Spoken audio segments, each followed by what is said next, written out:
in valine, phenylalanine, alanine in আর হচ্ছে tryptophan।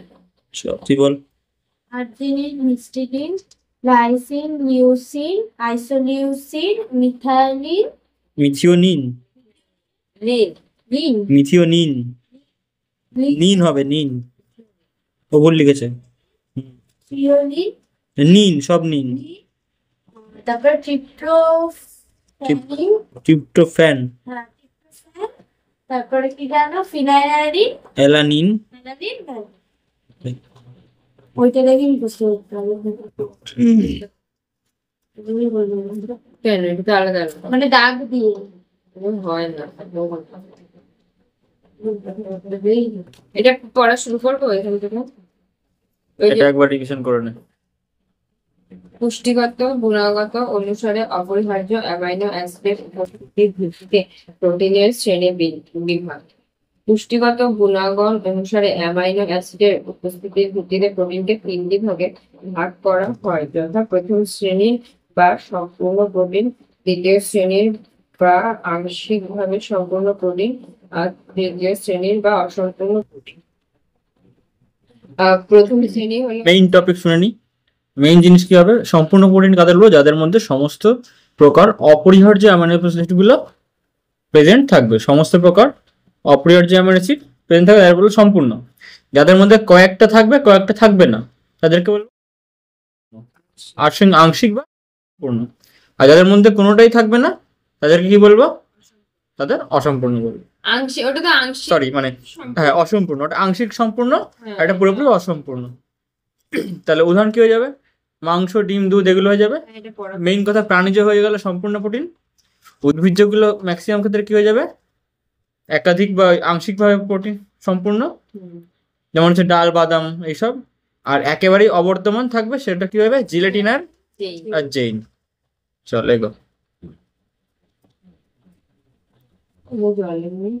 আছে তো পার্থক্য ও বৈশিষ্ট্য উৎস উদ্ভিজ্জ প্রোটিন হচ্ছে উদ্ভিদ জগৎ থেকে এসব খাওয়া জিনিস, ওটা প্রাণী জগৎ থেকে পাওয়া যায়, সব বোকা বোকা। প্রত্যবর্ষকের হিসাবে জানি এটা উদ্ভিজ্জ প্রোটিন কি হয়ে যাবে? আংশিক সম্পূর্ণ। আর প্রাণীজ প্রোটিন কি হয়ে যাবে? সম্পূর্ণ। কেননা কিছু কিছু পাওয়া যাবে না।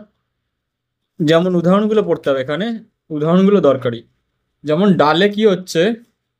লাইসিন বেশি থাকে। এগোবো? তাহলে ডালে কি বলছে?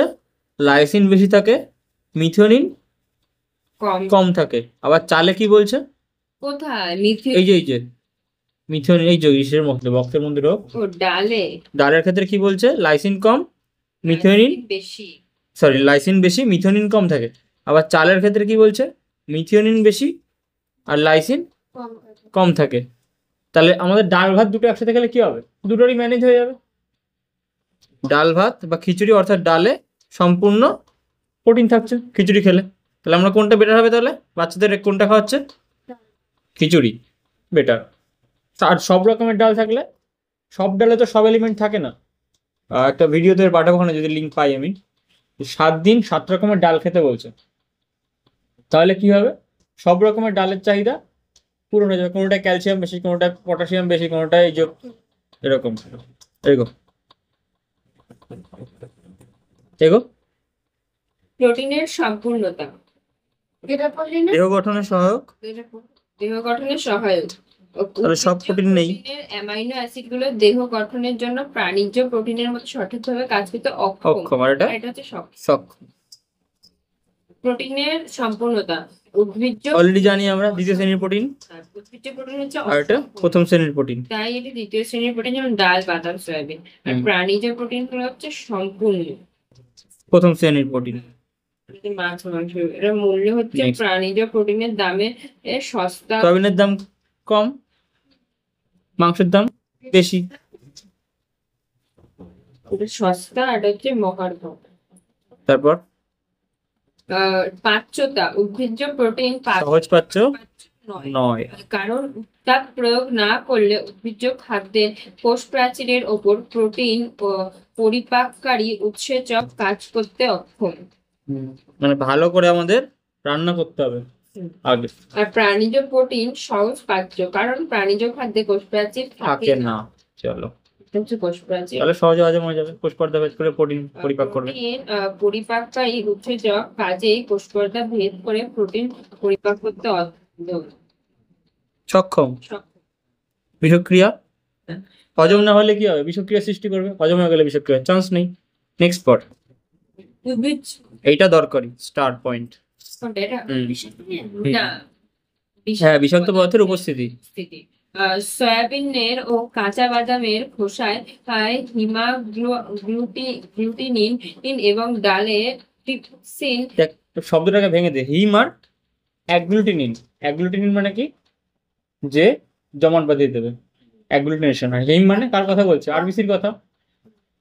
তাহলে এই রক্তে জমাট বাঁধিয়ে দেওয়ার মতো ক্ষমতা রয়েছে। ভালো না।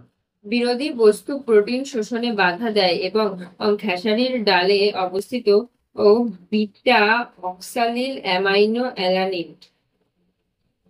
এই বিটা অক্সালিল অ্যামাইনো অ্যালানিন ল্যাথিরিজিন বা পঙ্গুত্ব সৃষ্টি করতে পারে।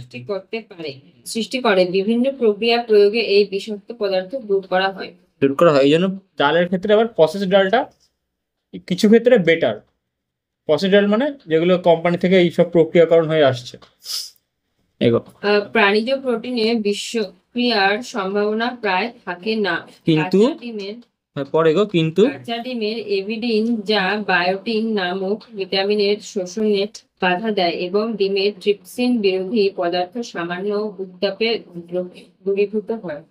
তাহলে একটা পড়ে নিলাম, তাহলে চলে আরেকটা ট্রিপসিন বিরোধী পদার্থ চলে। ঠিক আছে, এটা পাচ্ছি এভিডিন, আর ওটা কি পাবো?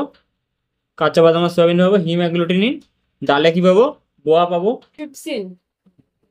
ডালে কি পাবো? ট্রিপসিন। ট্রিপসিন বিরোধী, এটা ট্রিপসিনকে হজম হতে দেবে না। থাকবে কি? আরেকটা কি? বোয়া। পুরো নাম কি? ডালের মধ্যে বোয়া আছে যেটা ট্রিপসিন হজম হতে বাধা দিচ্ছে। একইভাবে ডিমের ক্ষেত্রেও কাঁচা ডিম তাহলে খাবো না, সিদ্ধ করে খেলেই তো সমস্যা মিটে গেল। এভিডিন ভেঙে যাবে, যেটা বায়োটিন নামক। বায়োটিন কোথায় থাকে? চুলের ক্ষেত্রে যে বায়োটিন করে। চল, আর ডিমে ট্রিপসিন বিরোধী সেম জিনিস। এবার প্রোটিনের গুণগত মান।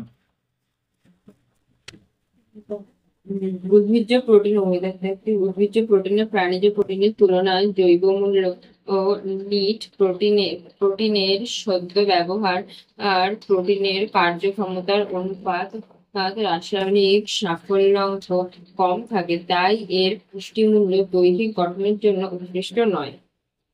প্রাণীজ এর মধ্যে কটা টার্ম করলাম আমরা? Protein value, biological value. Biological value কাকে বলি আমরা? কোনো একটা খাবার খেলাম, সেখান থেকে আমরা কতটা আমাদের কাজে লাগাতে পারছি, সেটা হচ্ছে তার ভ্যালু। ঠিক এর মধ্যে কি কি ভ্যালু হতে পারে? একটা হচ্ছে গিয়ে তাপন মূল্য হতে পারে, এক ধরনের ভ্যালু। মানে কি? ওখানটা থেকে আমরা কতটা শক্তি বের করতে পারি, সেটা হয়ে যাবে তাপন মূল্য। ঠিক করতে তাপন মূল্য কত? 4.1 কিলোক্যালোরি পার গ্রাম। 4 ছিল না? 4 এর কাছাকাছি ছিল, 1 এর কাছাকাছি ছিল, তাই ওটা অ্যান্সার ছিল। মেইন কি 4.1। একইভাবে ফ্যাটের সম্ভবত 9 পয়েন্ট সামথিং, সব থেকে বেশি। তাহলে এটা কি বায়োলজিক্যাল ভ্যালু হয়ে গেল।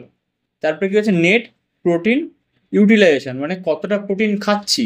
10 গ্রাম প্রোটিন খাচ্ছি, তার মধ্যে আমরা দেখলো 10 গ্রাম কতটা তার মধ্যে কাজে লাগাতে পারছি, এটা হচ্ছে নেট প্রোটিন ইউটিলাইজেশন। 10 গ্রামের মধ্যে যদি কোনো একটা প্রোটিন খেয়ে 8 গ্রাম কাজে লাগাতে পারি, আর একটা প্রোটিন 10 গ্রাম খেয়ে 5 গ্রাম কাজে লাগাতে পারলাম, তাহলে কোনটা বেটার? ফার্স্ট এডটা বেটার অবশ্যই। এই জন্য দেখবি ওই লোককে যারা জিম করে তারা ওয়ে প্রোটিন কিনে না, তাহলে কিছু প্রোটিনের দাম কম, কিছু প্রোটিনের দাম হয় বেশি। কেন? না, এই প্রোটিনগুলো সহজে বডি নিতে পারে। আরেকটা টপিক কি বললাম? PER, protein efficiency ratio. Protein নিচ্ছি, সেই প্রোটিনটা আমাদের কতটা কাজ করছে আমাদের বডিতে গিয়ে।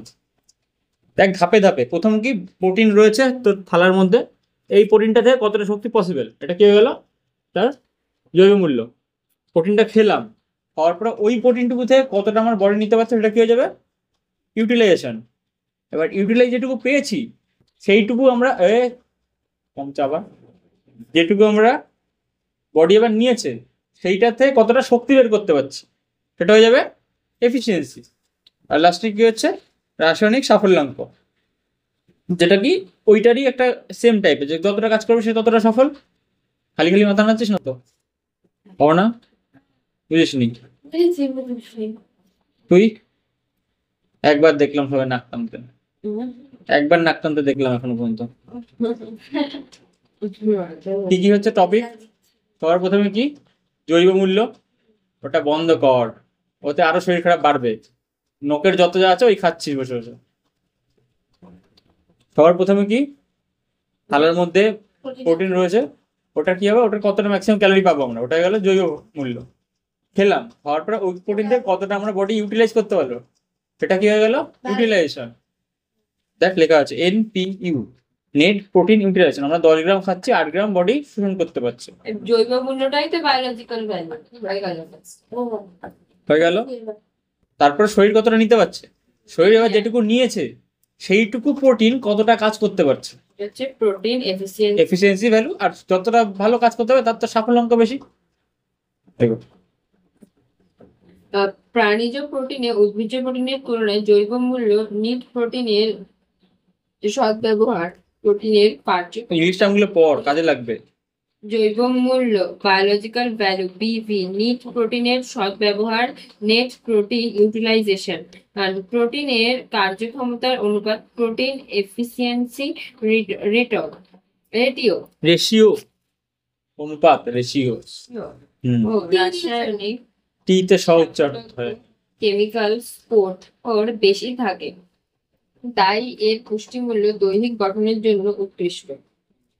রক্তে কোলেস্টেরলের মাত্রার ওপর প্রভাব, উদ্ভিজ্জ প্রোটিনে উপস্থিত ফ্যাটে রক্ত কোলেস্টেরলের মাত্রা বৃদ্ধি হওয়ার সম্ভাবনা কম। কম।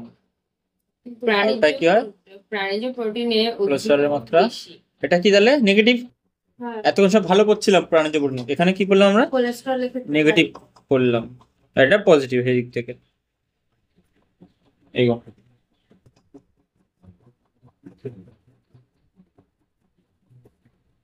এবার শরীরের শারীরিক প্রোটিনের শারীরবৃত্তীয় কাজ। অলরেডি আমরা প্রথম দিন প্রোটিন পড়ার সময় ফার্স্ট ওয়ার্ড কি ছিল আমার, প্রোটিন কি করে? অ্যান্সার কি ছিল? প্রোটিন সবকিছু করে। প্রোটিন ছাড়া জীবনের অস্তিত্ব নেই, প্রোটিন বাদ দিলে কিছুই নেই। একটা যে কোনো একটা বডি প্রোডাক্টের নাম বল, বডির যে কোনো একটা কাজ করে এরকম একটা জিনিসের নাম বল, বডিতে কাজ করে এমন।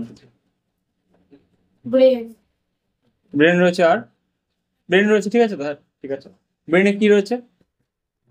এর মধ্যেও প্রোটিন রয়েছে, ব্রেনে প্রোটিন রয়েছে। তুই নর্মাল ইয়ে করবি, কোনো একটা বিক্রিয়া ঘটাবি, বিক্রিয়া কি ঘটাচ্ছে, সাহায্য করছে কি যে কোনো জৈব বিক্রিয়ায়? উৎসেচক। হ্যাঁ উৎসেচক কি? প্রোটিন। দেখ বিক্রিয়া ছাড়া তো কিচ্ছু নেই। জীবন সৃষ্টির আগেও কি ছিল? অ্যাটলিস্ট বিক্রিয়া ছিল। আমরা মিলার এবং মুরের পরীক্ষা পড়েছিলাম, ওগুলোতেও তো প্রোটিন লাগবে। ওই প্রোটিনে কি লাগবে? সেম, সরি, উৎসেচক লাগবে। উৎসেচক কি তাহলে? Protein protein. দেখ এবার হেডিং গুলো পড়ে নে একবার। 1 নম্বরে কি আছে দেখ, দেহের গঠন। আমাদের আমাদের বডিতে যে মাসেল রয়েছে প্রোটিন দিয়ে তৈরি। হ্যাঁ ও এটা হচ্ছে 1 নম্বরে। তারপর হলো হচ্ছে বৃদ্ধির সাধন ও ক্ষয়পূরণ, যেখানে ক্ষয় হচ্ছে বেশি সেখানে আবার পূরণ করতে হবে। তারপর মানসিক বিকাশ সাধন, এই যে তোর ব্রেন বললি। তারপর তারপর তাপ ও শক্তি উৎপাদন। প্রোটিন থেকে তাপ ও শক্তি উৎপাদনের পদ্ধতির নাম কি বলবো আমরা? প্রোটিন থেকে প্রথমে কি তৈরি হবে? গ্লুকোজ। নাম কি পদ্ধতিটার? নিওগ্লুকোজেনেসিস বা গ্লুকোনিওজেনেসিস বা নিওগ্লুকোজেনেসিস। নতুন কিছু থেকে তৈরি করবে। তারপর রোগ প্রতিরোধ। তারপর আচ্ছা আরেকটা জিনিস, এখান থেকে কি ছিল, একটা ওয়ার্ড ছিল কার্বোহাইড্রেটে পড়েছে। কার্বোহাইড্রেট কি বলা হয়? প্রোটিন পাচোয়া খাদ্য। কেন? প্রোটিন আমরা যদি কার্বোহাইড্রেট না নিই বডিতে, তাহলে আমাদের শরীর কি করবে? নিজের বডি প্রোটিনকে ভেঙে শক্তি তৈরি শুরু করবে। এই প্রোটিনকে বাঁচাতে হবে তো নিজের শরীরকে। কে বাঁচাবে? এসে নতুন খাবো, কার্বোহাইড্রেট খাবো, তাহলে সে গিয়ে প্রোটিনকে বাঁচাবে, তো প্রোটিন ক্ষয় হওয়া শুরু হবে। তাই কার্বোহাইড্রেটকে বলবো প্রোটিন আছে খাদ্য। বলা হয়েছিল এগুলো, চলে মাছে দুগ্ধ উৎপাদন গেল। তারপর হচ্ছে হরমোন উৎপাদন। হরমোন প্রোটিন জাতীয়, হরমোন অন্যান্য টাইপও আছে, কিন্তু কিছু হরমোন আছে যেগুলো হচ্ছে গিয়ে যেমন উদাহরণ কি, প্রোটিন জাতীয় একটা হরমোনের নাম বল।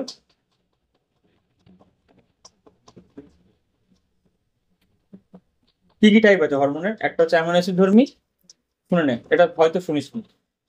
প্রোটিন হচ্ছে অ্যামিনো অ্যাসিড ধর্মী হলো, মানে প্রোটিনের আগের টাইপ, ছোট ছোট অ্যামিনো অ্যাসিড একটা প্রোটিন তৈরি, মানে সরি একটা হরমোন তৈরি করে দিল, অ্যামিনো অ্যাসিড ধর্মী একটা প্রোটিন হয়ে গেল।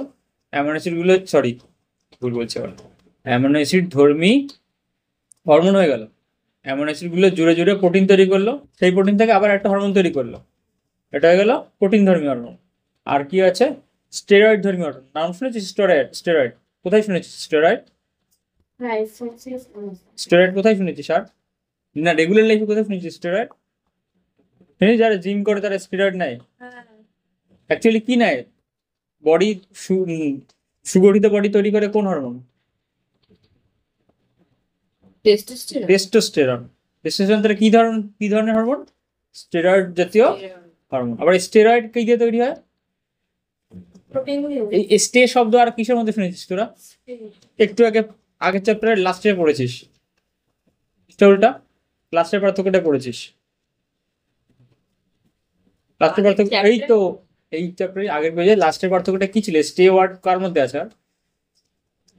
কোলেস্টেরল। স্টে আছে, তার মানে অ্যাকচুয়ালি কোলেস্টেরল থেকেই তৈরি হচ্ছে স্টেরয়েড ধর্মী হরমোন। ঠিক আছে,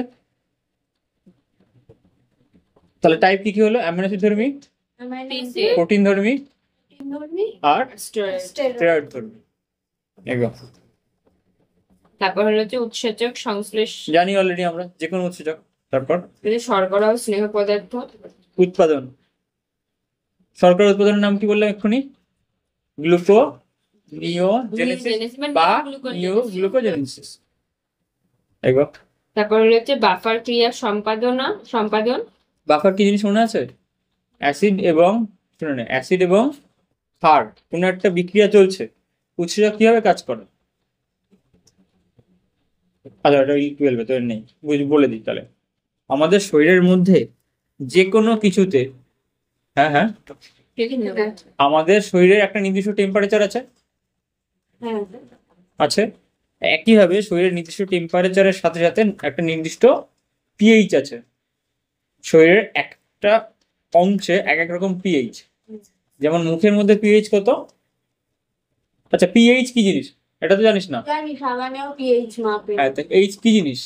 হ্যাঁ ঠিক বলেছিস, পিএইচ হচ্ছে ওটা কতটা অ্যাসিড বা কতটা ক্ষার, এটা মাপার রাস্তা হচ্ছে কি পিএইচ। এইচ ফর কি? এইচ কি বলি? হাইড্রোজেন বলি। এক্স্যাক্ট তাই, পিএইচ মানে হাইড্রোজেনের, মানে এইচ প্লাস আয়নের পরিমাণ হচ্ছে পিএইচ। তাহলে পিএইচ দিয়ে ডিরেক্টলি এইচ প্লাস আয়ন কে দেয়? অ্যাসিড না ক্ষার? এইচ প্লাস আয়ন অ্যাসিড দেয়। এইচ পড়েছিলাম আমরা, COOH, এইচ প্লাস আলাদা হয়ে গেল, তাহলে অ্যাসিড দেয়। এদিকে মন দে, COOH অ্যাসিড প্লাস অ্যাসিড দিচ্ছে তাহলে এইচ প্লাস, তাহলে পিএইচ প্লাস যদি আমরা কোনোভাবে মেপে নিই তাহলে আমরা কি বুঝতে পারবো কতটা অ্যাসিডিক কতটা অ্যাসিডিক। ঠিক আছে, এটার রেঞ্জ হয় পিএইচ এর 1 থেকে 0 থেকে 14 পর্যন্ত, বা 1 থেকে 14 পর্যন্ত। মিডিলে কে? 7, এটা আগের দিনে বুঝেছি। 7 থেকে বেশি হলে কি বলবো? 7 থেকে কম হলে অ্যাসিড। ঠিক আছে, কি কিছু করার নেই। তাহলে পিএইচ দিয়ে কি করছি আমরা? অ্যাসিড নাকি অম্লত্ব আর ক্ষারত্ব মাপার মাপকাঠি হচ্ছে পিএইচ। এবার এই পিএইচ বডির যে কোনো অঙ্গে, নির্দিষ্ট অঙ্গে নির্দিষ্ট পিএইচ থাকতে হবে।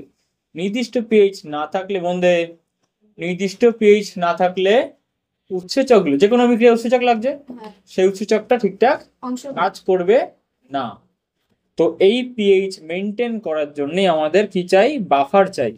বাফার কি হবে? ধর নতুন কিছুটা বস্তু তৈরি হচ্ছে, সে পিএইচ চেঞ্জ করে দিতে পারে। বাফার অবশ্যই একটা পদার্থ বা একটা সিস্টেম বলা ভালো। বাফার একটা সিস্টেম, যেমন ফোনের জাইরোস্কোপ যেমন কি ব্যালেন্স রাখছে, ফোনটা রোটেট করছিস না, তখন বাফার কি ব্যালেন্স করছে? পিএইচ, মানে হাইড্রোজেন এইচ প্লাস আয়নের ইয়েটা মেনটেন করে। যদি কেউ বাইরে থেকে এইচ প্লাস তুলে নেয় কোনো একটা বিক্রিয়া, ও কি করবে, আবার H+ দিয়ে দেবে, এতে করে বাফার মেনটেন থাকে এবং বিক্রিয়া চলতে থাকে। যদি ধর কেউ H+ যুক্ত করে দিল কোনো একটা বিক্রিয়ার ফলে, দেখছিস না অনেক বিক্রিয়াতে H+ বেরিয়ে যাচ্ছে, হ্যাঁ তাহলে H+ কি হবে, তাহলে পিএইচ চেঞ্জ করে দেবে বিক্রিয়া মাধ্যমটার। তাহলে কি করতে হবে, সেই এইচটাকে, এই বাফার যে সিস্টেমটা ও কেড়ে নেবে সিস্টেম, তাহলে কি হলো, নিউট্রাল হয়ে গেল আবার, যে পিএইচ মেনটেন করার। এই হচ্ছে বাফারের কাজ। সোজা কথা, বাফারের কাজ তাহলে কি হচ্ছে, পিএইচ মেনটেন করা।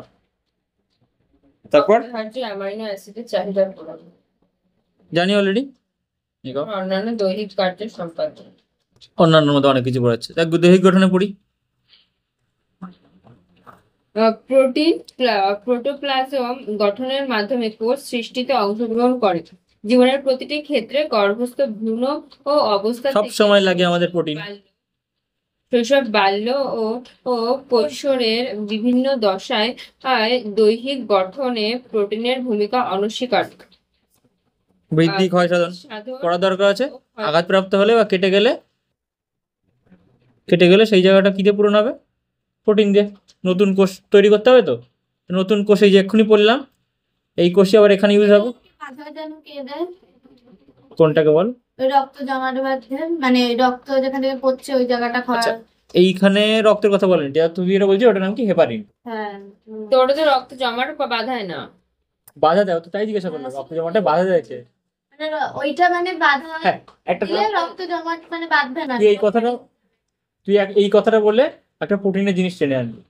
হেপারিন হেপারিন কি জিনিস, পলিস্যাকারাইড, হ্যাঁ। তাই তো।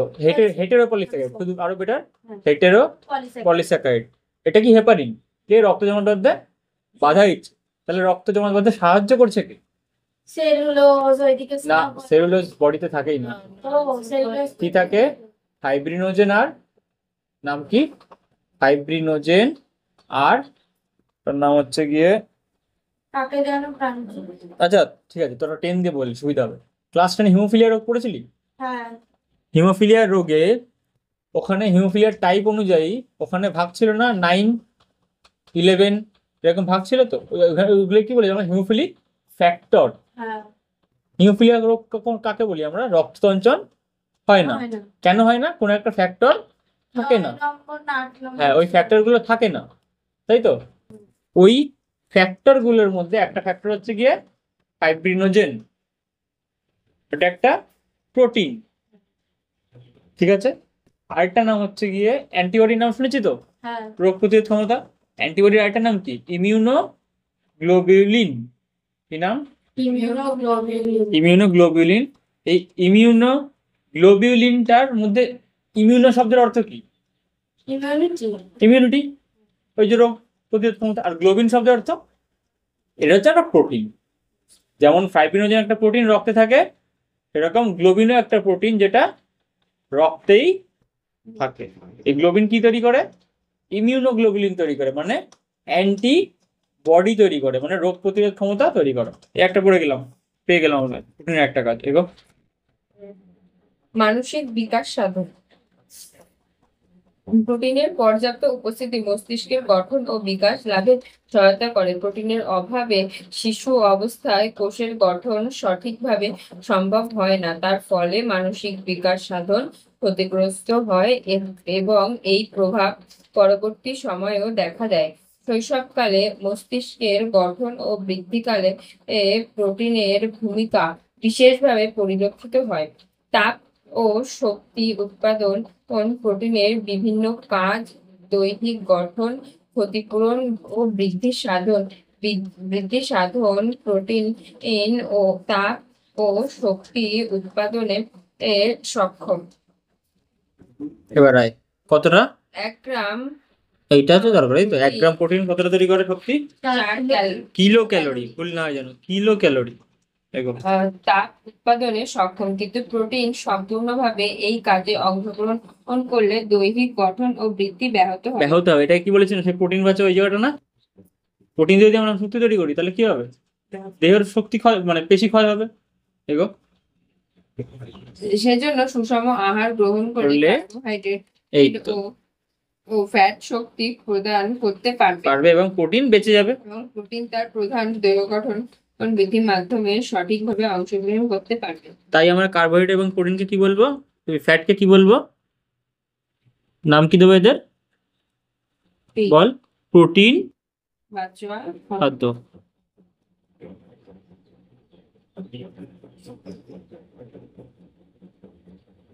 বিশেষ করে কে, কার্বোহাইড্রেটটা, কেন ও তো কোনো ক্ষতি করছে না, ফ্যাট থেকে করলে আবার কিরণ বডি তৈরি করবে, আবার ক্ষতির দিকে এগোবে। রোগ প্রতিরোধ, প্রোটিন অ্যান্টিবডি তৈরি করে দেহে রোগ প্রতিরোধ করতে সহায়তা করে এবং দেহকে রোগ সংক্রমণের হাত থেকে রক্ষা করে। হয়ে গেছে আমাদের অলরেডি লেখা, তাই তো। মাতৃদুগ্ধ উৎপাদন, শিশুর 6 মাস বয়স পর্যন্ত প্রধান খাদ্য মাতৃদুগ্ধ। এই মাতৃদুগ্ধে কেসিন, ল্যাকটালবিন এবং ল্যাক্টোগ্লোবিউলিন। কেসিন কেমন ধরনের প্রোটিন, আগে চারটে ছিল, কেসিন একটা ফসফোপ্রোটিন, আর ল্যাকটালবুমিন কেমন, একটা ল্যাকটোজ রয়েছে, তো ল্যাকটোজ কি গ্লুকোজ না, গ্লুকোজ দিয়ে তৈরি, গ্লুকোজ আর গ্যালাক্টোজ, তাহলে এটা কি একটা গ্লাইকোপ্রোটিন। খাদ্যস্থিত ও প্রোটিনের অভাবে মাতৃদুগ্ধে উপস্থিত প্রোটিন সংশ্লেষিত হতে পারে না। তার ফলে শিশুর দেহে প্রোটিনের চাহিদার ঘাটতি লক্ষ্য করা যায়। এই সময় তার মায়ের খাদ্যে অতিরিক্ত প্রোটিনযুক্ত খাদ্য সরবরাহ করা প্রয়োজন। প্রোল্যাকটিন হরমোন মাতৃদুগ্ধ উৎপাদনে সহায়তা করে। আবার প্রোল্যাকটিন, এই যে উদাহরণ পেয়ে গেলাম। প্রোল্যাকটিন কি ধরনের হরমোন, প্রোটিন হরমোন। আরেকটা জিনিস, এই প্রোটিন নিয়ে একটা পড়ছিলাম না আগের চ্যাপ্টারে, প্রোল্যাকটিন হরমোন প্রোটিন থেকে সংশ্লেষিত হয়। আগের চ্যাপ্টারে আমরা পড়ছিলাম, তোরাই তো ছিলি, ম্যারাসমাস আর কোয়াশিয়রকর ছিল, ম্যালাসমাস রোগ ছিল না। ম্যারাসমাস কোথাও ছিল না, তাই তো, না, টেনে ছিল। ছিল তো, আমি ওটাই তো বলছি। টেনে। হ্যাঁ, তো পুরোনো ক্লাসেই বলছি, পুরোনো ক্লাসে ছিল তো। কি ছিল ম্যারাসমাস, ম্যারাসমাস আর কোয়াশিয়রকর মায়ের জন্য হয়, ম্যারাসমাস হয় মায়ের জন্য, কোয়াশিয়রকর হয় 1 বছরের পরে। 0 থেকে 6 মাস থেকে বা 1 বছর পর্যন্ত কি হয়, ম্যারাসমাস রোগ হয়, কারণ মায়ের পুষ্টি কমপ্লিট না, তাই মায়ের দুধ খেয়ে বাচ্চারও পুষ্টি কমপ্লিট হচ্ছে না।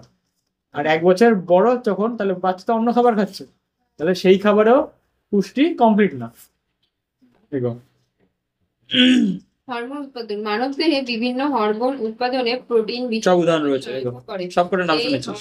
এই সমস্ত হরমোনগুলি হলো ACTH, পুরোনো করবি, জানিস already, adrenocorticotropic hormone, GTH gonadotropic hormone, STH somatotropic, TSH thyroid stimulating hormone, MSH melanocyte stimulating hormone, oxytocin, vasopressin কোথায় ঘটিত হয়, এটা বায়োলজিতে বেশি লাগবে, কোথায় ঘটিত হয়, পশ্চাৎ পিটুইটারি থেকে না, অক্সিটোসিন ভেসোপ্রেসিন পশ্চাৎ পিটুইটারিতে জমা হয়, ঘটিত হয় কোথা থেকে, হাইপোথ্যালামাস থেকে, হাইপোথ্যালামাস তৈরি করে আর ওখানে এসে জমা হয়। ইনসুলিন, গ্লুকাগন উৎপাদনে প্রোটিনের গুরুত্বপূর্ণ ভূমিকা রয়েছে। দেহস্থিত উৎসেচক পেপসিন, ট্রিপসিন, প্রোটিন, নাম শুনেছি পেপসিন, ট্রিপসিনের কোথায় শুনেছি, ওই তো ওখানে তো ট্রিপস। পেপসিন কোথায় ছিল, পেপসিন কি করে, পেপসিন পাকস্থলীতে ঘটিত হয়, যেটা কি করে প্রোটিনকে ভাঙে। আচ্ছা, তোর লিখিয়েছিলাম মনে হয় খাতায়, লিখেছি। তাহলে পেপসিন কি করে, প্রোটিনকে ভাঙে, ট্রিপসিন কি করে, ফার্দার ভাঙে, আরো ভেঙে কি করে অ্যামিনো অ্যাসিড পর্যন্ত নিয়ে যায়। এবার প্রোটিনের অভাবে উৎসেচকগুলি সঠিকভাবে প্রস্তুত হতে না পারলে আমাদের পরিপাক ক্রিয়া পুরো নষ্ট হয়ে যাবে। শর্করা ও স্নেহ উপাদান উৎপাদন, প্রোটিন শর্করা ও স্নেহ জাতীয় উপাদানের সংশ্লেষ ঘটাতে সহায়তা করে। অ্যামাইনো অ্যাসিড ভেঙে গিয়ে যখন নাইট্রোজেন বিহীন হয় তখন ডিঅ্যামাইনেশন ও ট্রান্স অ্যামাইনেশন পদ্ধতির মাধ্যমে কার্বোহাইড্রেট ও ফ্যাট উৎপাদন বা সংশ্লেষে সক্ষম হয়। তাহলে কি পদ্ধতি ফলো করে হয়, ডিঅ্যামাইনেশন আর আর অ্যামাইনেশন আর ট্রান্সঅ্যামিনেশন। ট্রান্সঅ্যামাইনেশন। ট্রান্স মানে কি, অ্যামাইনো গ্রুপটা ট্রান্সফার হয়ে যায়, সেই ট্রান্সঅ্যামাইনেশন। বাফার ক্রিয়া সম্পাদন। মানবদেহে প্রোটিন বাফার হিসাবে কাজ করে ব্যালান্স পিএইচ ব্যালেন্স, এটাই তো বলছিলাম তখন ধরে বোঝাচ্ছিলাম। পেজ ব্যালেন্স অর্থাৎ অম্ল ক্ষারের ক্ষারের সমতা বজায় রাখে। অপরিহার্য অ্যামাইনো অ্যাসিডের চাহিদা। মানবদেহে অপরিহার্য অ্যামাইনো অ্যাসিডের গুরুত্ব অপরিসীম। এই অ্যামাইনো অ্যাসিড মানবদেহে তৈরি হয় না, এটি বাইরে থেকে খাদ্যের মাধ্যমে গৃহীত হয়, তাই একে অপরিহার্য বা অত্যাবশ্যক অ্যামাইনো অ্যাসিড বলা হয়। জানি আমরা অলরেডি। চাহিদা পূরণ করে প্রথম শ্রেণীর প্রোটিন যেমন মাছ, মাংস, ডিম, দুধ প্রভৃতি। প্রাণীজ প্রোটিন, তাই তো? দেখো অন্যান্য দৈহিক কার্য সম্পাদন। এখান থেকে এমসিকিউ আসবে অনেক। দেখো ভিটামিন আচ্ছা, পসিবল অ্যাট লিস্ট। ভিটামিন উৎপাদনেও প্রোটিনের ভূমিকা আছে। প্রতি 60 মিলিগ্রাম ট্রিপ্টোফ্যান নামক অ্যামাইনো অ্যাসিড থেকে। নাম শুনেছি তো ট্রিপ্টোফ্যান। ট্রিপ্টোফ্যান কোন লাইনে পড়ছে? অপরিহার্য নাকি অনুপরিহার্য? অপরিহার্য। অপরিহার্য মধ্যে পড়ছে ট্রিপ্টোফ্যান। তাহলে এগুলো বাইরে থেকে আমরা ট্রিপ্টোফ্যান নিলাম, নিয়ে কি তৈরি করতে হবে? ভিটামিন নিয়াসিন বা ভিটামিন B3। তাহলে 60 mg থেকে কতটা তৈরি হবে? 1 mg, 1 মিলিগ্রাম তৈরি হবে। তাহলে আমাদের ভিটামিন যেটুকু দরকার সেই অনুযায়ী ট্রিপ্টোফ্যান খাওয়াতে হবে। জলসাম্য নিয়ন্ত্রণ করে। প্লাজমা প্রোটিন, অ্যালবুমিন ও গ্লোবিউলিন। এবার একটু থাম। প্লাজমা প্রোটিনে শুধু অ্যালবুমিন আর গ্লোবিউলিন থাকে না, একটা কি নাম বললাম এখনই? প্লাজমা মানে কার কথা বলছে? রক্তের কথা বলছে। রক্তে কি রয়েছে? দুটো পার্ট, একটা কোষীয় পার্ট, একটা অকোষীয় পার্ট। কোষীয় পার্টের মধ্যে কি কি রয়েছে? আরবিসি, ডাব্লিউবিসি, আরবিসি, ডাব্লিউবিসি, আর কি? অনুচক্রিকা। অনুচক্রিকা ইংলিশ কি নাম শুনেছিস? প্লেটলেটস। হ্যাঁ, তখন সময় ডাক্তাররা বলে প্লেটলেটস। এই তিনটে হচ্ছে কোষীয় পার্ট। আরবিসির কাজ, ডাব্লিউবিসির কাজ আর অনুচক্রিকার কাজ কি কি? আর আরবিসির কাজ কি? অক্সিজেন পরিবহন মেনলি। ডাব্লিউবিসির কাজ কি? রোগ প্রতিরোধ। ডাব্লিউবিসির কাজ রোগ প্রতিরোধ। আর অনুচক্রিকার কাজ কি জানিস তোরা? বাকি থাকলো কোন কাজটা? রক্তের জমাট বাঁধা। রক্ত জমাট বাঁধতে সাহায্য করে অনুচক্রিকা। আর বাকি অকোষীয় পার্ট কি থাকলো? বাকি যে ধাত্রটা যার মধ্যে এই কোষগুলো ঘুরে বেড়াচ্ছে, এই ধাত্রের মধ্যে অকোষীয় জিনিসগুলো কি রয়েছে? প্রোটিন রয়েছে। কি প্রোটিন? Albumin protein. রক্ত তো একটা স্ট্রাকচার রয়েছে, মানে সোজা কথা বলতে গেলে রক্ত তরল ঠিকই, কিন্তু ওর মধ্যে তো একটা কি বলে, রক্তকে আমরা কি বলেছিলাম? একটা যোগ কলা। রক্ত বলিনি মনে হয়, রক্ত বলছিলাম। রক্ত হচ্ছে একটা যোগ কলা। কেন? পুরো সমস্ত অঙ্গ এবং অঙ্গ প্রত্যঙ্গের মধ্যে ও সংযোগ সাধন করছে, তাই ওর নাম যোগ কলা। প্রচুর ঘুম পাচ্ছে, জল খেয়ে নি, জল খেয়ে নি। এই বোতলের মুখ খুলে রেখেছিস তুই, দেখি আমি পড়লে তাড়াতাড়ি যদি পড়ানো হয়। তাহলে একটা তো হয়ে গেল যে 60 mg যদি ট্রিপ্টোফ্যান খাই খেতে হবে, তাহলে 1 mg ভিটামিন B3 নিয়াসিন তৈরি হবে। তাহলে ভিটামিন B3 কাজ করতে গেলে আমাদের ট্রিপ্টোফ্যান খেতে হবে, কারণ এটা অপরিহার্য অ্যামাইনো অ্যাসিড। আর প্লাজমা প্রোটিনে কি কি থাকে? প্রোটিন জিনিস বোঝা গেল তো? তাহলে সরি, প্রোটিন জিনিস না। প্লাজমা পার্টটা কি তাহলে? রক্ত না, রক্ত কি কি দিয়ে তৈরি হচ্ছে? প্লাজমা প্লাস কোষ। কোষের মধ্যে কি কি পড়ছে? আরবিসি, ডাব্লিউবিসি, অনুচক্রিকা, প্লেটলেটস। আর প্লাজমার মধ্যে কি পড়ছে তাহলে? প্রোটিন, জল, আর কি বিভিন্ন ইয়েগুলো, এই অজৈব পদার্থগুলো, যেমন বিভিন্ন আয়ন, এগুলো। ঠিক আছে, এবার প্রোটিনের মধ্যে কি কি পড়ছে? অ্যালবুমিন, গ্লোবিউলিন, আর কি বললাম একটা? ফাইব্রিনোজেন, যে কি করছে? ফাইব্রিনোজেনের কাজ কি? ফাইব্রিনোজেনের কাজ কি? ফাইব্রিনোজেনের কাজ কি? তঞ্চন। রক্ত জমাট বাঁধে। তঞ্চন মানে কি? ও জমাট বাঁধে। গ্লোবিউলিনের কাজ কি? Antibody. Immuno IMU no globulin, যেটা কি অ্যাকচুয়ালি কি জিনিস? অ্যান্টিবডি, তাই তো? আর অ্যালবুমিনের কাজ কি? এ হচ্ছে মেইন স্ট্রাকচার দিচ্ছে।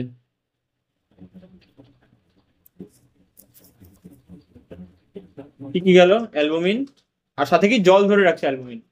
জল ধরে রাখলে জল রক্ত কি হবে? জল ধরে রাখলে কি হবে? এটা আমি কেটে ওইটা লিখি, বেটার লাগবে। H2O রিটেনশন, ধরে রাখে। ঘুমে পড়ে যাচ্ছিস? না অ্যালবুমিন জল ধরে রাখে, গ্লোবিলিন ইমিউনোগ্লোবিলিন বা অ্যান্টিবডিকে মন দে, যেটুকু সময় খরচ করছে সেটুকু ভালো করে খরচ কর। গ্লোবিলিন ইমিউনোগ্লোবিলিন বা অ্যান্টিবডি তৈরি করে, আর ফাইব্রিনোজেন রক্ত তঞ্চন করে। ঠিক আছে, চল লেখো। দৃষ্টিশক্তি বজায় রাখে। অপসিন প্রোটিন রড কোষের সঙ্গে যুক্ত হয়ে রডোপসিন গঠন করে। এই যে অপসিন প্রোটিন, সেখান থেকে রডোপসিন। রডোপসিন কোষ মনে আছে তো? হ্যাঁ। সরি, রড কোষ মনে আছে তো? কি করে? রাত্রেবেলা দেখতে সাহায্য করে। তাতে কোন রঞ্জক থাকে? রোডোপসিন রঞ্জক থাকে। যার সাহায্যে আমরা মৃদু আলোতে দেখতে পাই। অর্থাৎ দৃষ্টিশক্তি বজায় রাখতে প্রোটিনের অপসিন গুরুত্ব অপরিসীম। হিমোগ্লোবিন গঠন করে।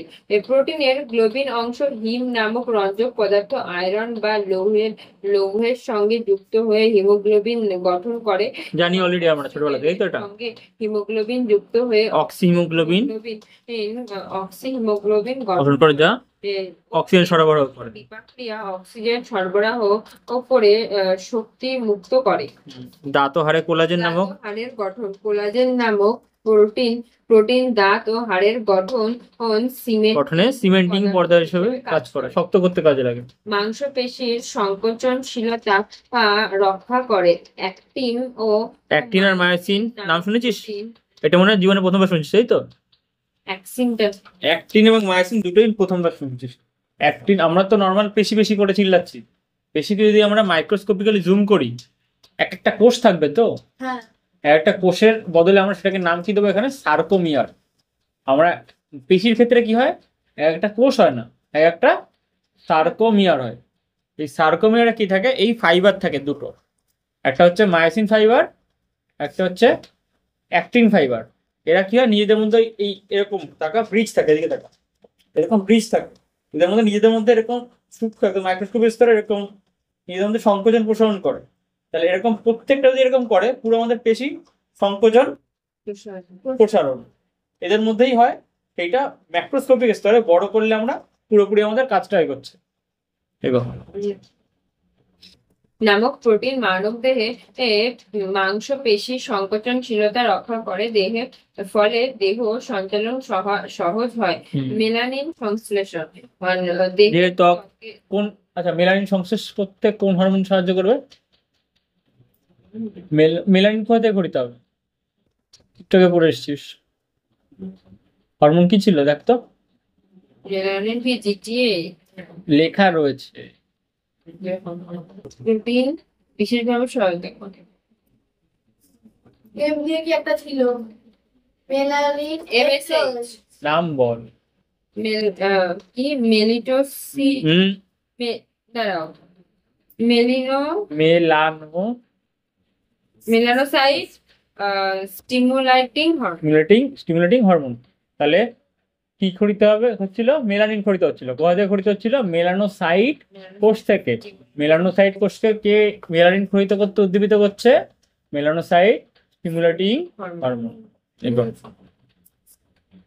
ত্বকের রং নির্ধারিত হয় মেলানিনের উপস্থিতিতে। এই মেলানিন সংশ্লেষণে প্রোটিনের গুরুত্বপূর্ণ ভূমিকা আছে। পিউরিন ও পিরিমিডিন গঠনে প্রোটিনের ভূমিকা। ডিএনএ ডিঅক্সি রাইবোনিউক্লিক অ্যাসিড এবং আরএনএ পড়তে হচ্ছে তাই ও এটা লেখা তো ফুল ফর্ম এই গো।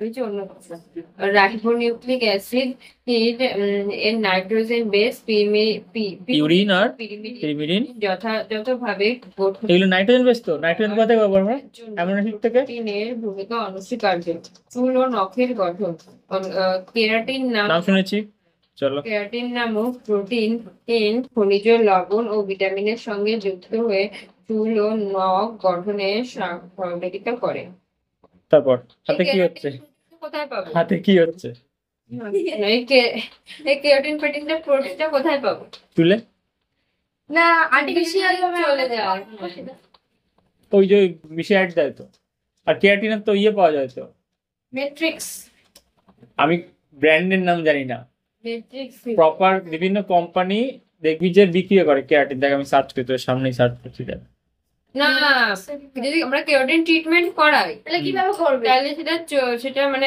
সেই ইয়েটা আমরা পাবে কোথায় ওখানে ওরা যেমন মেডিসিন পাওয়া যায় সেরকম কেরাটিন প্রোটিনেরও স্যাশেট পাওয়া যায় দেখ কেরাটিন আমি সার্চ করে KERATIN দেখে যে টিপটেফান কিছুই করবো না। স্পা করাবো সাবান কেরাটিন করাবি তাহলে ধরবে চলে কেরাটিন তুই কত জামা প্যান্ট কিনবি বল বড়ালো বলবো না চুল কি উড়ে যাচ্ছে? তাতে কি আর নাম্বার বাড়বে না জানি না এই যে এই দেখ হয়ে গেল এরকম পাউডার হিসাবে পাওয়া যায় হাইড্রোলাইজ কেরাটিন প্রোটিন মানে ওরা বিক্রিয়া করে দেয় সোজা হিসাব দুধ আমরা তৃতীয় করে যেমন ইয়ে আলাদা করছি তো না ছানা মানে কোন কোন প্রোটিন আলাদা করছি দুধে কোন কে থাকে কোন কোন কোন প্রোটিন থাকে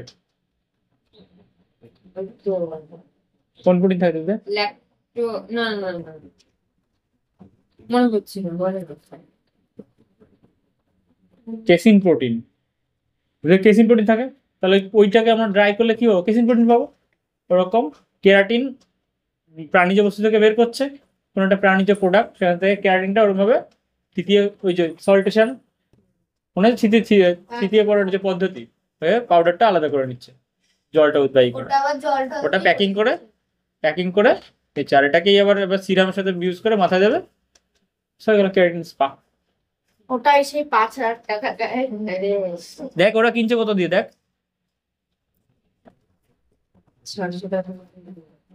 আমরা করে নিলেই হয় সব থেকে ভালো কি এটা করা ভালো নাকি কেরাটিন চুলে মাখা ভালো নাকি কেরাটিন খাওয়া ভালো যাতে করে চুল অটোমেটিক ভালো সবকিছু খাওয়া কি ভালো করে কেরাটিন খাবো প্রোটিন তো সেটা কি বলছিলে পাবো কোথায় ট্যাবলেট পাওয়া যায় ও ট্যাবলেট পাওয়া যায় কোথায় পাবো এই কেরাটিন প্রোটিন মিস্টার দোকানে পাওয়া যাবে হ্যাঁ ওরম ভাবে না ডাক্তারের মেডিকেশন নিতে হয় বেশি হলে প্রোটিন বেশি হলেও ক্ষতি কম হলেও ক্ষতি প্রপার ডোজে খেতে হবে আমাকে বলেছিল চারুশীলের থেকে যে এই এই যে সিরাম বলছিলাম তো নতুন এটা খাওয়াতে তারপর আস্তে করে চলে এই দেখ যেমন কি আমাকে দিত ইয়ার কিনা সিরিয়াস ইউজ না দুটো কেরাটিন আমার ট্যাবলেট নোট ফুট ভেঙে যাচ্ছে দিতে দুটো ওষুধ তো একটা এই দেখ 1 mg তে পড়াশোনা তো করাই না কেরাটিন সাপ্লিমেন্ট এই তো এই দেখ চুলের জন্য কেরাটিন আছে কোলাজেন আছে জিঙ্ক আছে ভিটামিন আছে আর মিনারেলস আছে কত দাম দাদা কেরাটিন 500 mg কত দাম এটা দেখি ফর হেয়ার গ্রোথ 120টা ক্যাপসুল 500 টাকা বলেছে ওষুধের দাম পড়াবে কে 800 টাকা দাম ট্যাবলেটের আছে 5,000 টাকার থেকে তো কম এটা তুই খেলে বরং বেশি কাজ হবে হ্যাঁ এটা ঠিক যে ওটা চলেও যাবে কিছুদিন পর আর এটা অ্যাকচুয়াল থেকে যাবে এবার এটা নিজে ওস্তাদি করে খাওয়া যাবে না ডাক্তার দেখাতে হবে ওই 2,000 টাকা মতন খরচা হবে 2000 কেন খরচা হবে 1,000 টাকা তো হবেই খরচা 1000 টাকা হবে 1000 টাকা হবে তুই ফ্রিতে দেখা কত নেয় আমি 800 টাকায় দেখাই নীলরতন নীলরতন 800 টাকা নীলরতন না আমাদের ওখানে চুলের জন্য দেখাস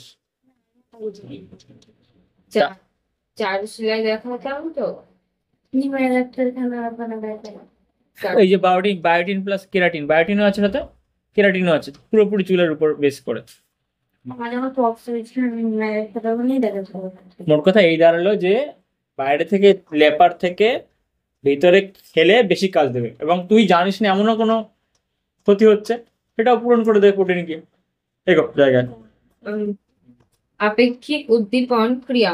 প্রোটিনের আপেক্ষিক উদ্দীপন ক্রিয়া বেশি হওয়ায় ঠান্ডা আবহাওয়াতে প্রোটিন জাতীয় খাদ্য মানব দেহকে উষ্ণ রাখতে সাহায্য করে। অভাব ও আধিক্যজনিত ফল। খাদ্যে প্রোটিনের অভাবজনিত ফল। খাদ্যে প্রোটিনের অভাব দেখা দিলে প্রধানত দৈহিক গঠন, ক্ষয়পূরণ। দেখ এতক্ষণ ধরে আমরা যা যা কাজ করেছি সেই কাজটা কি হবে, আগের মতো এই কার্বোহাইড্রেটের মতো যা কাজ পেলাম কাজগুলো আগে ভালো করে মুখস্থ করে নিতে হবে। সেই কাজের বেশিতে হয় না হয় না হয় না হয় না হয় না, আহ, আবার শুধু বেশি হলে ওইটা একটু ভালো করে পড়তে হবে, ওটা কেন আলাদা। বিশেষভাবে ক্ষতিগ্রস্ত হয় শিশু ও বয়স্কদের নানাবিধ উপসর্গ দেখা দেয়। PER protein energy PM protein energy malnutrition, PER এর মানে প্রোটিনের জন্য হতে পারে কত বা এনার্জির জন্য হতে পারে বা বোথের জন্য হতে পারে। শিশুদের দুটি প্রধান রোগ হলো কোয়াশিওরকর এবং ম্যারাসমাস। কোয়াশিওরকর এই রোগ বানানটা দেখ। কোয়াশিওরকর এই রোগ প্রধানত 1 থেকে 4 বছরের শিশুদের মধ্যে দেখা যায়। সম্পূর্ণভাবে প্রোটিনের অভাবজনিত রোগ। শিশুদের এই রোগে দৈহিক পরিবর্তনগুলি হয় ইডামা, গোড়ালি ও ইডিমা। ইডিমা ইডিমা মানে পায়ের ইডিমা মানে কি জিনিস? গোড়ালি ও পায়ের পাতায় জল জমে। জল যে ফুলে যায় সেটাকে বলে ইডিমা। ওই পা ফুলে যায় তো এরকম। হ্যাঁ, উপরে ট্যাপ ট্যাপ করে এরকম। হ্যাঁ আমার হয়েছিল, কি জন্য জানি না। পেট ফোলা ও পেটে জল জমা। দুটো কারণ হয়, এক হয় এই দেখ আমরা জল ধরে রাখে কোন প্রোটিনের নাম বললাম? হাইড্রো আচ্ছা আগের দিন না তোর একটু একটু ভুল পড়িয়েছি। হাইড্রোটাই বলেছিলাম, হাইড্রোকেটটা বলেছি। হাইড্রোক্লোরাইডটা বলেছিলাম, ওটা হচ্ছে জেলি টাইপের তৈরি করতে, ঠিক আছে, ওটা আমি ভুল পড়েছিলাম। আর হচ্ছে পিটটা হচ্ছে জল ধরে রাখতে কাজে লাগে, আমার ভুলে গেছিল ওটা, এখন ঠিক করে দিচ্ছি। হাইড্রোক্লোরাইড জেলি টাইপের তৈরি করতে কাজে লাগে, কোলয়েডাল দ্রবণ। আর খাস না লাগলে বল, আমরাও দিচ্ছি তাহলে। এদিকে হচ্ছে গিয়ে আর পিটটা হচ্ছে গিয়ে জল ধারণ করতে সাহায্য করে। আমি এখানে বলছি একটু আগে বললাম জাস্ট আগে, রক্তের কোন প্রোটিনটা জল ধরে রাখতে সাহায্য করে? রক্তে কি কি প্রোটিন ছিল? রক্তে 1 নম্বর প্রোটিন কি ছিল? তো অ্যালবুমিন অ্যালবুমিন, আর হচ্ছে গ্লোবুলিন, গ্লোবুলিন। আর আরটা কি যেন ফাইব্রিনোজেন, আর আরো একটা প্রোটিন ছিল। একটা হচ্ছে কোষীয়, একটা অকোষীয়। আর ওটা প্রোটিনটা অবশ্যই অকোষীয়ের মধ্যে পড়ছে। তাহলে আচ্ছা ঠিক আছে, 3টে প্রোটিন তো নাম বলা হলো। অ্যালবুমিনের কাজ কি বলা হলো? জল ধরে রাখা। এই তুই দেখ ও অ্যালবুমিনের কাজ কি? জল ধরে রাখা। না হাইলাইটও করে দিই আর। মাথায় কাজ করছে না। ও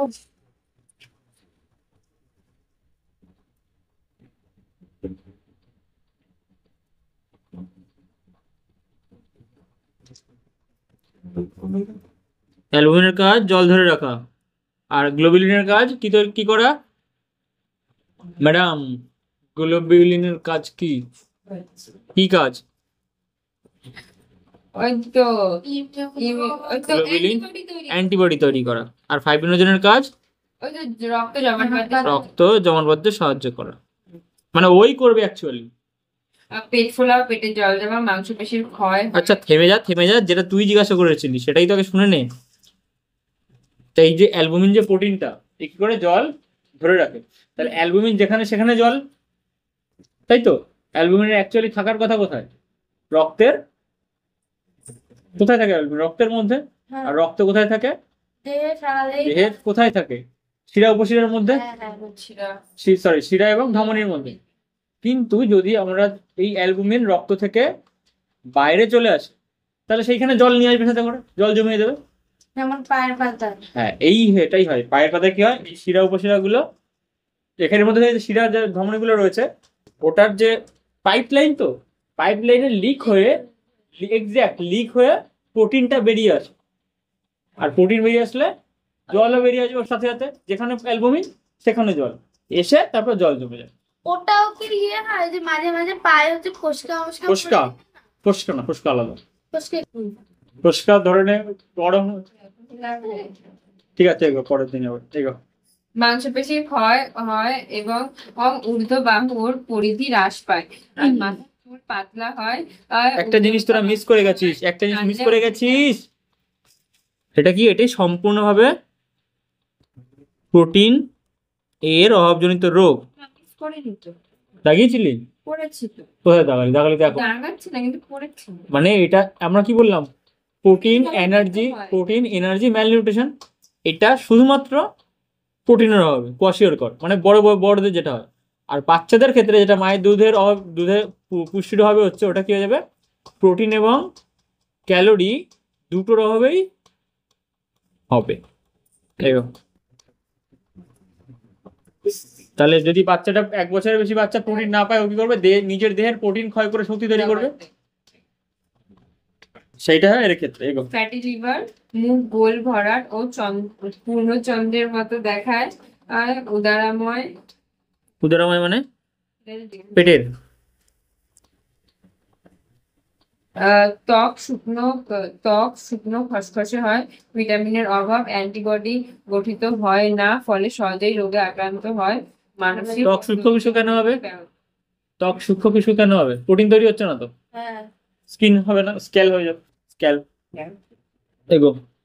অ্যান্টিবডি তৈরি হয় না, ফলে রোগ আক্রান্ত হয়ে যাবে। ম্যারাসমাস, এটি প্রোটিন ও ক্যালোরির অভাবজনিত। এইটা পয়েন্ট। এটা কার জন্য হয়? দাগিয়েছিস? চলে গো, অনেক আগেই দাগিয়েছি। 12 মাসের শিশুদের এই রোগ দেখা যায়। 0 থেকে 12, 0 থেকে 12 মানে যতদিন ও মায়ের উপর ডিপেন্ডেন্ট। এই রোগ দেখা যায়। একটি অনাহারজনিত ব্যাধি। মানে অনাহার, খাবারের পাচ্ছে না। কোথায় হবে তাহলে? কোন এলাকায় বেশি হবে? বাচ্চাটাকে দেখে দেখ। আফ্রিকা। একদম। এই রোগের নিম্নলিখিত লক্ষণগুলি দেখা যায়: বৃদ্ধি স্মিত হয়, ইন্ডিয়াতেও দেখা যায় কিন্তু। মাংসপেশির ক্ষয় হয়, মুখ শুকনো মাংসপেশির ক্ষয় হওয়ার কারণ কি? প্রোটিন পাচ্ছে না, এনার্জি পাচ্ছে না, প্রোটিন ভেঙে ক্যালোরি তৈরি হচ্ছে। মুখ শুকিয়ে যায়, ওজন ও শক্তি হ্রাস হয়, ঘন ঘন পেটের অসুখ হয়, দেহে জলের অভাব পরিলক্ষিত হয়, বিস্ফারিত চোখ ও বিস্ফারিত চোখ মানে চোখগুলো বড় বড় হয়ে যায়, পালস রেট কমে যায়, চুল শুকনো রুক্ষ হয়ে যায়, প্রোটিনের অভাব হয়, পাঁজরের হাড়গুলো কোনা চলে গো। তাহলে আছে রোগ প্রতিরোধ ক্ষমতা হ্রাস পায়। অ্যান্টিবডি, তাই তো?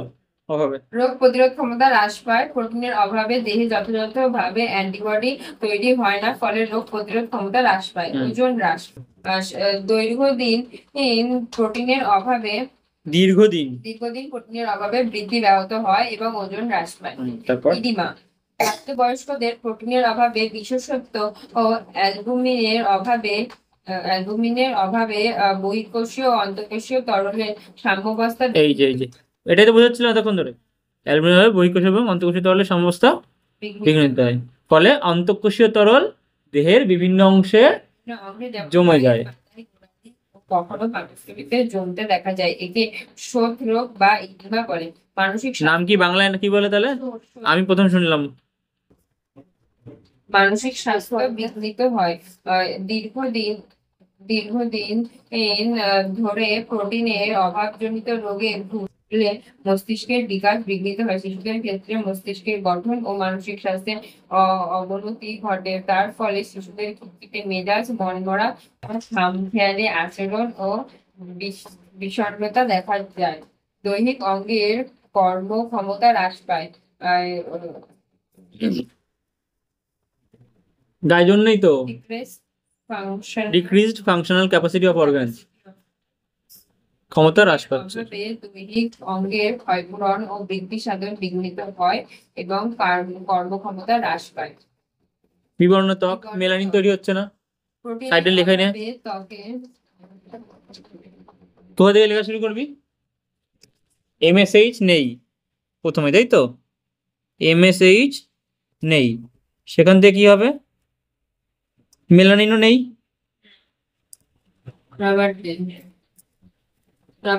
তারপর বাবা নিয়ে নিতে পারছিস না। না, প্রোটিনের অভাবে ত্বকের রঞ্জক পদার্থ মেলানিনের সংশ্লেষণ হ্রাস পায়, তার ফলে ত্বক বিবর্ণ হয়ে যায় এবং রোদের রুক্ষ ও পোড়াটে হয়ে যায়। উৎসেচক উৎপাদন হ্রাস পায়। প্রোটিনের অভাবে বিভিন্ন উৎসেচক সংশ্লেষ বাধাপ্রাপ্ত হয়, ফলে পরিপাক ক্রিয়ায় ব্যাঘাত ঘটে। এর ফলে বদহজম, পেট ফাঁপা এবং বিপাক ক্রিয়াও বিঘ্নিত হয়। হিমোগ্লোবিনের মাত্রা হ্রাস পায়। গ্লোবিন প্রোটিন তৈরি হচ্ছে না। Decreased levels of hemoglobin. Him plus globin, লৌহ গঠিত রঞ্জক পদার্থ প্লাস প্রোটিন। প্রোটিনের অভাবে হিমোগ্লোবিন সংশ্লেষণ পদ্ধতি সঠিকভাবে হতে পারে না, ফলে কোষে হিমোগ্লোবিন অক্সিজেন পর্যাপ্ত পরিমাণে সরবরাহ করতে পারে না, ফলে বিপাক ক্রিয়া বিঘ্নিত হয়, ক্লান্তি হবে অক্সিজেন না গেলে, কমে যায় এবং দৈহিক ক্লান্তি ও অবসন্নতা দেখা যায়। দৃষ্টি শক্তি ব্যাহত হয়। অপশন হবে না, অপশন হবে না, তাই রোডোপ্সিন তৈরি হবে না, তাই রাতের দেখা কমে যাবে, দেখার ক্ষমতা কমে যাবে। Retinal plus opsin protein, rhodopsin. প্রোটিনের অভাবে রোডোসিন তৈরি রোডোপ্সিন, ঠিক করে উচ্চারণ কর। রোডোপ্সিন তৈরি না হলে মৃদু আলোতে দৃষ্টিশক্তি ব্যাহত হয়। চুল ও নখের গঠন ব্যাহত। Keratin, deformity of hair and nail. চুল ও নখের গঠনে প্রোটিনের ভূমিকা গুরুত্বপূর্ণ। কেরাটিন নামক প্রোটিনের অভাবে চুল ও নখের গঠন ব্যাহত হয়। খাদ্যে প্রোটিনের আরেকটা জিনিসের নাকি কেরাটিন ছাড়া আর কেরাটিন ছাড়া আর কে ডিপেন্ড, কে রিলেটেড রয়েছে চুল আর বায়োটিক, লিখে রাখ সাইডে।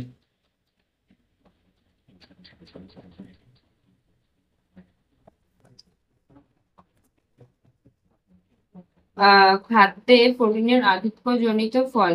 প্রোটিন একটি অত্যন্ত গুরুত্বপূর্ণ পৌষ্টিক উপাদান। বয়স ও শ্রমের নিরিখে এটি যথোপযুক্ত পরিমাণে গ্রহণ করা উচিত। স্বল্প পরিমাণে গ্রহণ করলে বিভিন্ন অভাবজনিত রোগ, ডেফিসিয়েন্সি ডিজিজ দেখা যায়।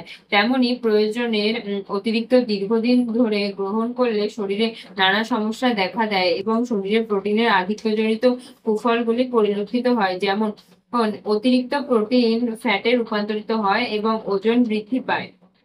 তাই তো, অতিরিক্ত ওজন থেকে নানা রকম সমস্যার সৃষ্টি হয়। অতিরিক্ত প্রোটিন দীর্ঘদিন গ্রহণ করলে বিপাক ক্রিয়ায় যে নাইট্রোজেন গঠিত বজ্র বস্তু, যেমন ইউরিয়া, ইউরিক অ্যাসিড, এগুলোর পরিমাণ বেড়ে যাবে। এই জন্য ডাল খাওয়া বন্ধ হয়ে যায় না ইউরিক অ্যাসিড হলে।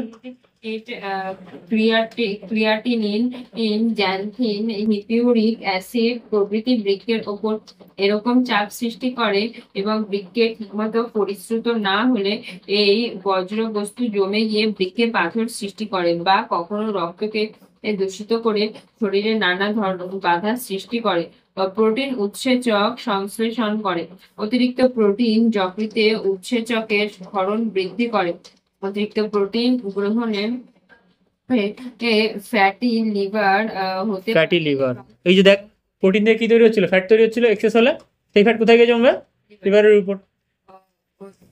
অতিরিক্ত উৎসেচক রক্তে মিশে রক্তে উৎসেচকের মাত্রা বৃদ্ধি করে।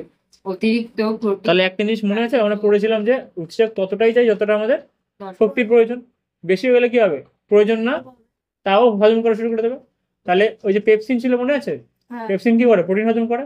পেপসিন বেশি থাকবে, পেপসিন বেশি হলে কি হবে? আমাদের নিজের পাকস্থলীকেই হজম করা শুরু করে দেবে। আমাদের পাকস্থলী তো প্রোটিন, তাহলে আলসার হয়ে যাবে। প্রাণীজ হয়ে দেখ, প্রোটিন গ্রহণ করলে রক্তে কোলেস্টেরলের মাত্রা বৃদ্ধি পায় এবং হৃদরোগের সম্ভাবনা দেখা দেয়। অতিরিক্ত কোলেস্টেরল পড়েছিলাম না, প্রাণীজ প্রোটিনের কোলেস্টেরল বাড়ে। অতিরিক্ত আর কোলেস্টেরল, এই তো মনে পড়েছে, কোলেস্টেরল জমলে কি বলবো? ওটাকে কি বলবো? রক্তবাহতে কোলেস্টেরল জমে গেলে কি বলবো তাকে? পড়ালে তো পড়েছিলাম তো। একটা যেতে পারে কোলেস্টেরল জমতে পারে, আরেকটা কি জমতে পারে? ক্যালসিয়াম জ্বলতে পারে। কোলেস্টেরল যেমন কি বলবো? অ্যাথেরোস্ক্লেরোসিস। আর ক্যালসিয়াম যেমন কি বলবো? আর্টিওস্ক্লেরোসিস। দুটোতেই সমস্যা কি হবে? হৃদরোগ। আর্টিওস্ক্লেরোসিসের মেইন সমস্যা কি হবে? ফেটে গিয়ে স্ট্রোক করতে পারে, মানে হিমোরেজ হতে পারে ফেটে গিয়ে। অ্যাথেরোস্ক্লেরোসিসের কি সমস্যা? হার্টে রক্ত পৌঁছাবে না, ফলে হার্ট অ্যাটাক হওয়ার সম্ভাবনা। কিন্তু অ্যাথেরোস্ক্লেরোসিসের কি সমস্যা?